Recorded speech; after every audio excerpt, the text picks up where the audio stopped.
While he was known for his career as a scientist and considered by many to be a genius, Albert Einstein made his greatest impact specifically in the spheres that he was most influential in as a leader of thought. By trade, the native of Württemberg, Germany, was trained as a mathematician and a physicist and spent most of his career in academia working at institutions such as the University of Zurich, University of Bern, and Princeton University, just to name a few. So we can specifically say that Einstein's main leadership position was as a teacher and a professor, very similar to all the teachers and professors that anyone watching this video has had in their lifetime, but different in that he was teaching theoretical physics.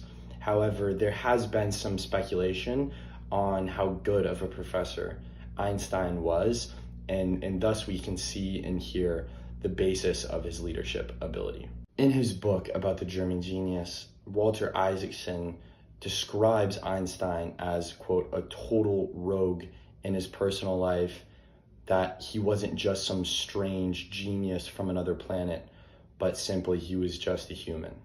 But looking into Harris and Scherblum's conversation of different management styles, we can most correctly characterize Einstein's leadership style as middle-of-the-road management. He wasn't an overly vocal leader that could easily command a room, but he was much more laid back and mindful in his leadership approach. At the end of the day, it was Einstein's legacy and accomplishments as what Isaacson describes as the first great scientific celebrity that gave him the credibility for people to listen and follow him. And though he passed more than 6 decades ago, his memory still leads today. This conversation will talk about Einstein as a leader in 3 different settings. The first being a leader in the scientific community, the second as a leader on religious matters, and the third as a leader on political thought. We begin with the most traditional route of Einstein as a leader, as one in the scientific community. What made Einstein's theory so remarkable is that he completely disregarded almost 200 years of scientific theory in order to prove his ideas, and thus we can see his most important trait as a leader, vision.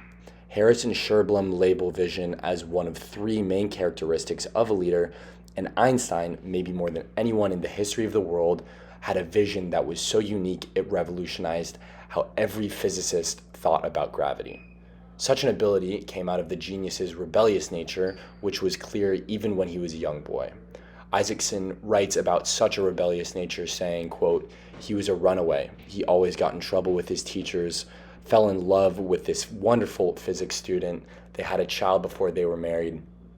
All of these things are thus rebellious, impudent nature, which I think also leads him to challenge the basic tenets of science. His theory of general relativity still holds true within the scientific community, and the vision that he had pushed scientists in every discipline to challenge all tenets of the natural world.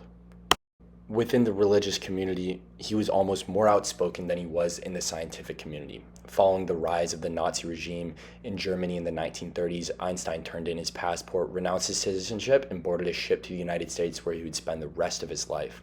Though he had many issues with the National Socialist Party ideas, he was threatened as a Jewish man living in Germany at that time, and instead of coming out with a statement about his non-support of the Nazi regime, he made an even bigger statement by switching nationalities. Einstein was also a staunch supporter of the creation of a Jewish state in the Middle East, and at one point was asked to become the president of Israel, which he turned down. Harris and Scherblum detail another main trait of an effective leader as communication competence, and in the moment itself, Einstein might not have been the most competent communicator. However, he had a knack based on his rebellious nature to make certain public actions that had sweeping effects, similar to what happened when he renounced his German citizenship or affirmed the creation of an Israeli state.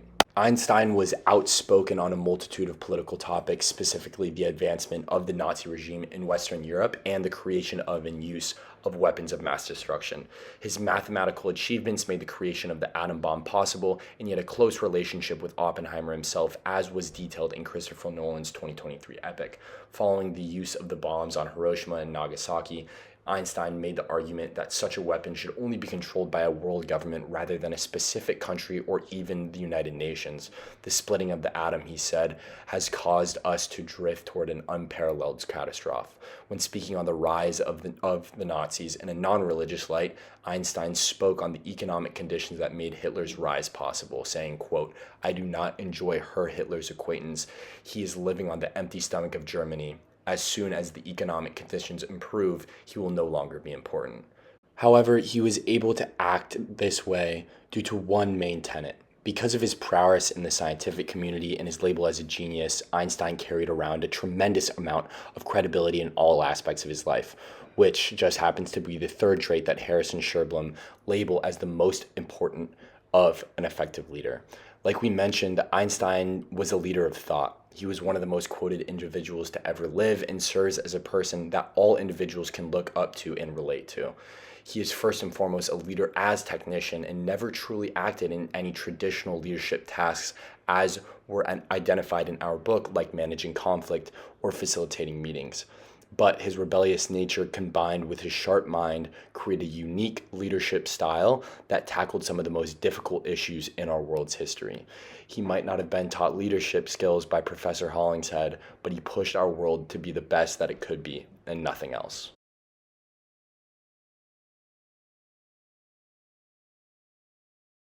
Thanks for listening, guys. Hope you liked it.